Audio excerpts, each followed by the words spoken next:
Hi there, and welcome to the April Supper Club. This is the last Supper Club for this year, for the 21-22 year.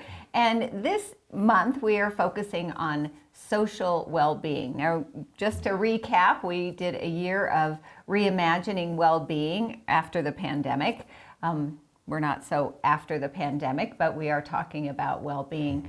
We did sessions on imagination and what is well-being, and then we looked at four different aspects of well-being: physical, mental, spiritual, and then this month, social. That's right. And the social, as all these do, interweave, and it's really important for our mental health, for example, especially that we are connected to a system of a network of friends and family, and particularly with friends, well, even with our family, I suppose, it's really important that we're talking about depth and not just width, and that we're not just having deal friends, we're having real friends, and really having places where we can connect from the heart, places that people really know us, and we can share who we really are, because you know it's easy enough to have quantity, but the quality of your friendships is what we're talking about when we talk about places health. that we really can share ourselves and really be honest. Right. That's tricky. There's a metaphor, the aspen trees being connected underneath, and that's the way they are made, and we are too. We were not made to be alone. We are made to be in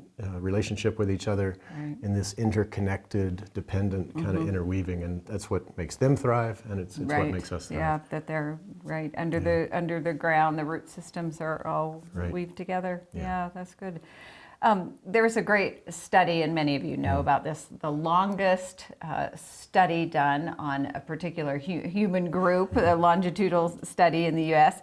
And it was started before the Depression, I think in 1938, at Harvard. It was called the Crimson Study, but it was over 200 Harvard young men, and they started with these young men looking over a lifetime. That was the projection, over their lifetime, just following their health, following their social lives, following just their well-being, and all of the aspects and impacts of life on their well-being. And one of the key things that they found in that study is that those who reported healthy relationships, friendships, healthy social lives at 50 years old, they could predict were very healthy at 80. Anyways, the point being that relationships, connection, one's social life of authenticity was the key determinant of health in their lives. Yeah. And I was so grateful that they chose, I don't know if they did this, I'm sure they did it intentionally, chose men to do this study with, because men are, I think it's fair to say, are socialized often, come out of homes where we're not taught how to be vulnerable, all this sense of you got to be strong, you've got to hold your feelings in.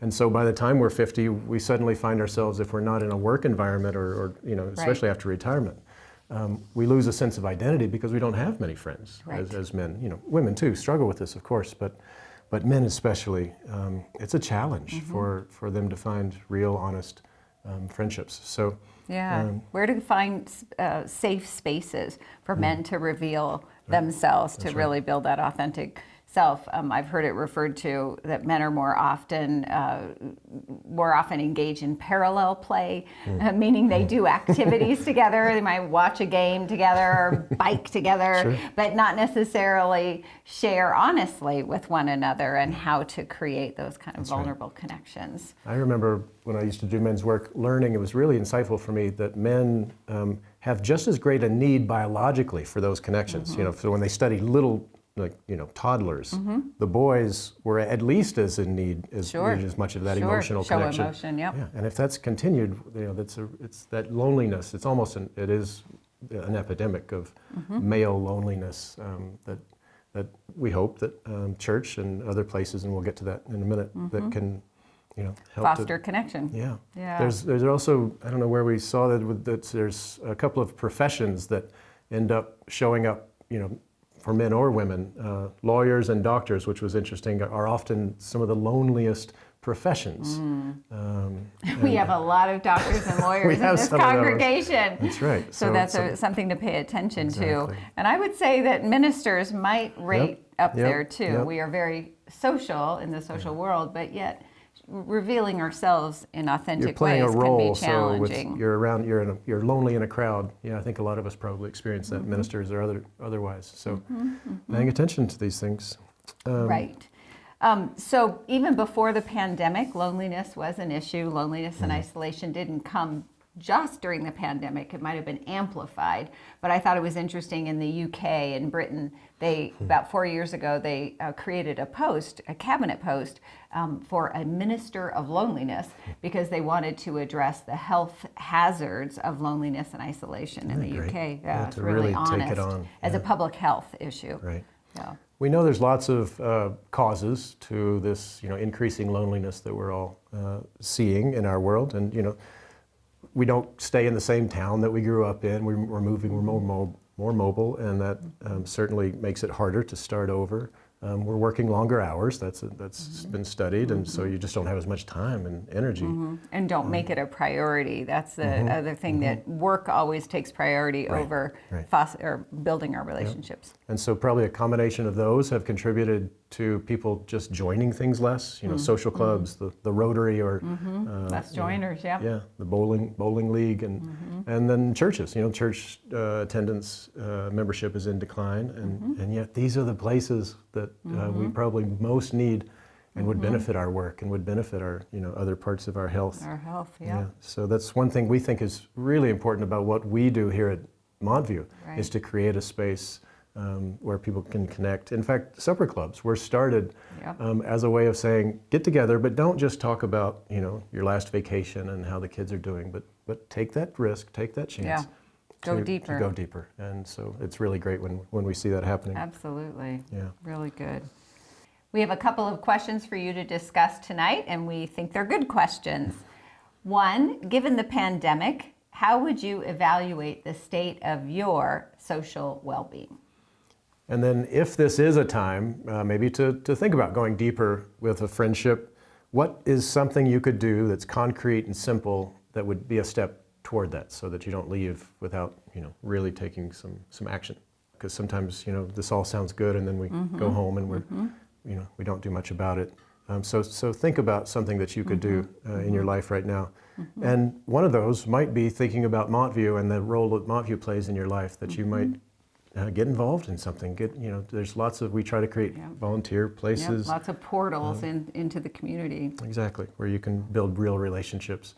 So think about that. In fact, it's a good time to just talk about supper clubs. This is the April supper club is the last of our video series anyway. We know some of you meet during the summer.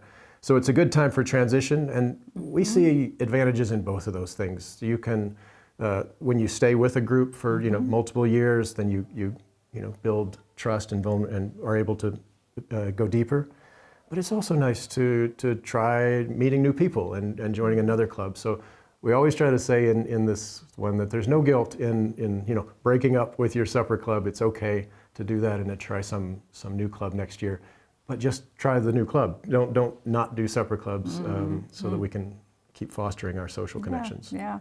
And this is a real commitment for us for post-pandemic values, for our strategic priorities, and connection and interconnection is one of our values. That's right. So how do we get this congregation back together in person? Yeah. That's right. We wish you well. We want to give a special shout out to Dr. Jason Whitehead, who led this series in the Adult Faith Formation Program on Sunday mornings and really helped us shape this Supper Club series. That's right. Yep. And a shout out to John Gerner behind the camera. You can't see him, but we do. Thank you, John, for all your good work. That's right. This year. Yeah. And one more thanks to all the Supper Club captains, because you do hard work, great work. And thank you. And Krista Randy, who's the Supper Club coordinator. Thank you, Thanks, Krista. All right. Okay, have fun. Bye-bye. Bye-bye.